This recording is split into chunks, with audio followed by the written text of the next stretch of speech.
What's up, guys? Merry Christmas and Happy New Year. And today in this new video, we'll be talking about my game week 18 score and my game 19 transfer plans, my team selection for this quick turnaround. So let's start. I just want to start off showing you a new website I found during the week called 1-2. I think it's an FPL website. It just breaks down your game week. Let me just give you a roundup. I'm not sponsored by them. 1-2, if you're watching this, please sponsor me. I would love it. So it gives you like, I'm about 825k in the world, so I'm about silver 3. It gives you like a ranking, like kind of a video game. Here's some breakdown. I scored 48 points last week. Game week rank 4 million. Overall rank obviously 800k. It tells me my captain. The ownership, my transfers in and outs, chips that I played, benchings, all that. Then you see achievements. Past week you can see my green arrows, Captain Reliable, stuff like that. Cool, just fun stuff. And the cards. This is probably the one I like the most. It gives you like a description of the game week you had. So it says I'm a loco, I'm kind of crazy. I followed my own path. I did follow my own path this week. And I had some wins, some losses. As you see that I had one auto sub, which was good. Obviously, I benched some points. Transfers didn't pretty work out. My captaincy didn't work out. So I think overall it's fun. But I'll just use it to show you my points this game week. So to start off with net Roofs. Roofs, I'm not displeased with that transfer from Ryan to Roofs. He got 3 points. Ryan had 2 points. I think going forward, Roos continues to outscore Raya. Because the issue with Raya is when he gets clean sheets, he doesn't get save points because he rarely gets shots. So when he gets a clean sheet, it's just a 6-pointer.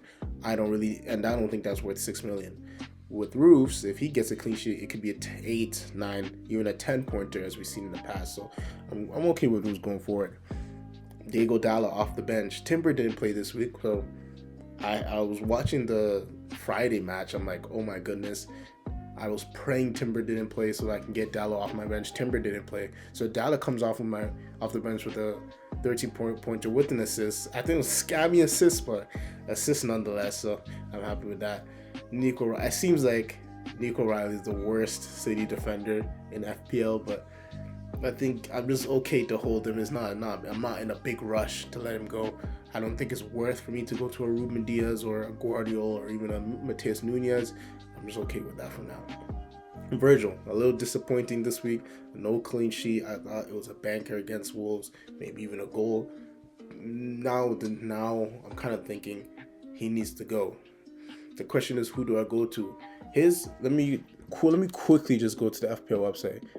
The issue with Virgil is his price point is awkward. 5.9. I could go straight from a Virgil to a Gabriel, but that'll be investing heavily in my bench with my cheapest defender at 4.4 million.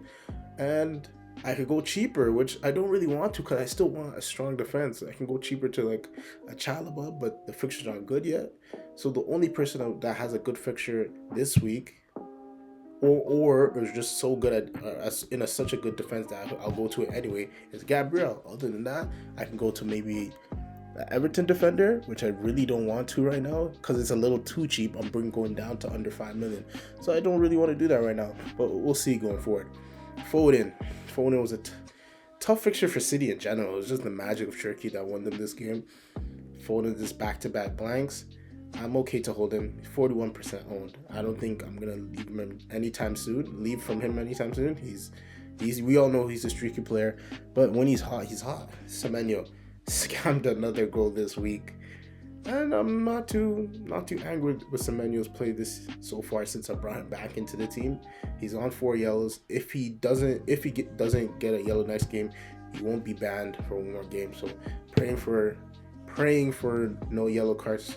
I think his game is on Tuesday against Chelsea. Yeah, I'm praying he doesn't get one. So then I'll probably keep him. The issue with Semenyo, the fixtures aren't that great, but he's still scoring and he's highly owned. So I don't think anybody around his price point is worth it enough until. Well, my plan eventually is I already brought Palmer last week, went early on him. My eventually is around game week 22, 23, go to Cunha to Bruno, and that'll allow me to find some other options with Semenyo. Then Palmer, gutted with Palmer. I don't know. I watched that game very frustrated with the hooking in like the 70th minute for Esteval when Garnacho and Neto were playing horribly. I don't know how Palmer was subbed off. Even he looked confused, like, why are you subbing me off? I'm the only one doing anything. So I'm just gutted for Palmer. He didn't play well. He had like one shot. I think it was like one shot outside the box. Like, I just think his position is better out wide. If he's able to cut it on his left, he has more options. He can play. He can link up with his attacking mid, cross. He can shoot. And I also think they got unlucky. I also think Chelsea got unlucky with some penalty shots. I think there's 2 chances where it could have been a handball, and now he's on a penalty, and now he's on a 10-pointer because of bonus, and maybe he gets an assist in the second half, and I'm at 600 or 600k or 500k, and it's a whole different game week. But yeah, that's all on Palmer. Then Cunha it was okay this past game week, and you'll see in my game week 19 team that I'm really backing him this week. But I was kind of frustrated for him, but it was okay. And Harry Wilson, lucky to get the assist. That West Ham player, that was a howler. I don't know how he misses the ball. It goes right to Wilson. Wilson just crosses to Raul, and it's a goal. So I'm happy to keep Wilson, even if he's not scoring at the rate with he's getting the 13 pointers and the 15 pointers. As long as he's ticking along nicely, comes off the bench. Sometimes I start him in the good fixtures. For 5.8 million, that's not a big deal. Haaland with another blank. I think these past few weeks, I think this season altogether, I think since like game week 10 onwards, it rewards the people that go against Haaland when he blanks. I think captaining a player when you think Haaland is gonna blank and they score, you're gonna go way up in rank. I think I was watching another FPL YouTuber who was in the top. I think he's in the top 1K, top 10K, and his effective ownership is 99%. So if you're able to, and the captain, and I heard that his effective captaincy is 185%. So if you're able to find a player that's not highly owned and captain him, and they score assist or it's a big haul, you're gonna go up in rank tremendously. And then Thiago, unlucky to not. He should have 2 assists this game week. He had one play where he didn't pass it to Shade. It was bad. I'm happy to keep Thiago. I think Thiago outscores at Katike. It's a hot take. I think he outscores at Katike through these next few game weeks. That's just how FPL is. Sometimes you have to be unorthodox, and I just don't think Ekitike will punish me enough for me to go to him. On the bench, Dubravka with 11 points. That was crazy. Maybe I should have started Dubravka, but it's okay. Sometimes stuff doesn't go your way. Obviously, Timber with the 0-pointer. Richards didn't play. I expect Richards to play this next game. I probably won't start him though. And Marguil on the bench. So let's go to my team. Another app that I advise everyone to use, Solio Analytics. Sponsor me if you're reading this. This is not a sponsored video, but I think everyone should be using this website as it recommends transfers for free. Gives you averages of what your team might average this game week, projection models, who you should captain, when you should use your chips. So and then lets you plan multiple game weeks in advance. So it's a great app. So this would probably be my team for the next game week. Starting in net, Roofs, perfect player for this match. I'm trying to decide between Dubravka and Roofs. I haven't decided yet. I think it'll be a 50-50. I might flip a coin on stream, or might flip a coin and then post it on Twitter that, oh, this is my player this week. I don't know who to pick.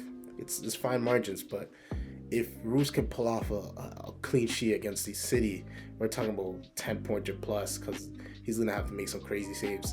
And then Dubravka could easily get a clean sheet against Newcastle. They didn't look very great against United, so I don't know. We'll see. Also, okay, now we attack the defense. Van Dijk against Leeds at home, praying for a clean sheet. I think the header is coming. The header from a cross or a free kick, I think is coming. So I'm gonna stay true. I'm gonna trust in Virgil. I won't go to Gabriel just yet. So yeah, and then Timber. I'm gonna start Timber. I don't know if he's gonna be fit. He wasn't in training photos, as I seen on Twitter. But if he doesn't start, Wilson will come off the bench, so it's not a big deal. Nico Riley, great fixture with Sunderland away. I'm just waiting for that big Nico Riley haul. I think it's coming, where he gets an assist and a goal just like he did in the Champions League. So I'm ready. I'm okay to keep faith with him. Now, Wolves at home. Wait, hold on. Diego Dallo, Wolves at home. we see Diogo Dalot be an explosive player, getting assists, goals recently as too, as he has his delivery is pretty decent. It's improved. Like he's able to cross it, find the player's head. So I'm okay with Diogo Dalot going forward. I might even keep him long term on my bench because his attacking data is amazing. Either whether it's in the back four system, him playing right back and getting forward, or in the five back formation on the left side, he's able to even get higher. Sometimes he's the highest player on the pitch, so he's gonna be close to now all time, and he's able to make those final balls, the final pass, the final shot to score goals and create assists. And even if he gets a clean sheet on top of that, that's a 15, 18 pointer, just like we seen that Dorgu had this past week. Now the midfield, same as last week: Semenyo, Foden, Palmer, Cunha. Differential with Palmer, Cunha, and then template with Semenyo and Foden. So I'm able to attack both sides. I just want to see I'm looking forward to what Cunha can do, as Cunha is going to be my captain this week. As you see, his expected points are tied with Haaland, so why not? And the reason why I like captaining midfielders over attackers, obviously they get the extra point for a goal, and they also get a clean sheet point. Also easier to get DEFCON. So, and we all know Haaland's not going to get DEFCON. So if Cunha can get a goal, assist, some DEFCON, maybe a clean sheet point, that haul. And he's not even highly owned. He's, I think, less than 20% owned. So, like, I don't have anything wrong to say about Cunha. So I think he's going to bang for me. And Palmer, I'm hoping Palmer bangs. Bournemouth at home. Bournemouth are horrible at home. And I think they're fourth in goals conceded, like fourth worst. So I'm expecting Palmer to bang against this Bournemouth team that's horrible away from him and a horrible defensive recently. Then Foden, Sunderland away. Let's get things back on track. You've banked it back-to-back game weeks, but you haven't looked terrible on the eye test. Turkey is taking up the spotlight. It's time for you to step up, Foden. Now the attack. Spurs at home for Thiago. Thiago is amazing at home, and Spurs are not good. But Spurs have the most clean sheets, which is awkward, but it's weird. But I think Thiago can get some joy from this game. He hasn't got a penalty in a couple weeks, so I'm just praying for another penalty from Thiago this week. And then Haaland, we all know who Haaland is. We all know what he's capable of. So we're just praying. Actually, at this point, I'm praying for him to not do anything because he's so highly owned at my rank. And on the bench, right now, I think I'll start Dubravka and I'll put Roofs. Wilson with Crystal Palace away is a tough fixture, so he's on my bench. Richards, I'm not sure whether he'll start or not, so he's on the bench. And Margue is definitely not going to play, or he's going to get 5 minutes, so Margue's on the bench. So let's do some transfer plans. The issue is what to do with Semenyo. I think I will not play him or keep him on my bench for Arsenal at home, and that will give me 8.3 in the bank. I could go for Florian Wirtz at 8.1 million, but I've already missed the good fixtures. I missed Wolves fixture and I missed the Spurs fixture. I would only have the Leeds. Fulham away is a tough fixture, and Arsenal away is a tough fixture. But I also get the Burnley at home fixture. So it's the issue with Semenyo. There's not, as of right now, there's not good enough players for me to go to that I say, yeah, you will definitely outscore Semenyo over these next game weeks. I could go Bruno G, but the upside's not there. Yes, the fixture. Actually, the fixture. I know that I'm really looking at it again. The fixtures are fantastic, to be honest. They are actually lovely. But is he gonna? Am I relying on clean sheets and DEFCON and assists? I don't really like that. The person I would think about, if he can get the minutes going and the goals, is Anthony Gordon. I feel like if he could just stay fit over these next 5 game weeks, he could be the highest scoring midfielder in the game. Because these fixtures are too easy for a guy of his caliber to not put the ball in the back of the net, to not create chances. So I think those are 2 I'm looking for as a Semenyo replacement at this point. I could go for a Rice. I don't mind that. The fixtures are horrendous. That's why I don't want to go to any Arsenal players. I could double up on Chelsea when the fixtures turn.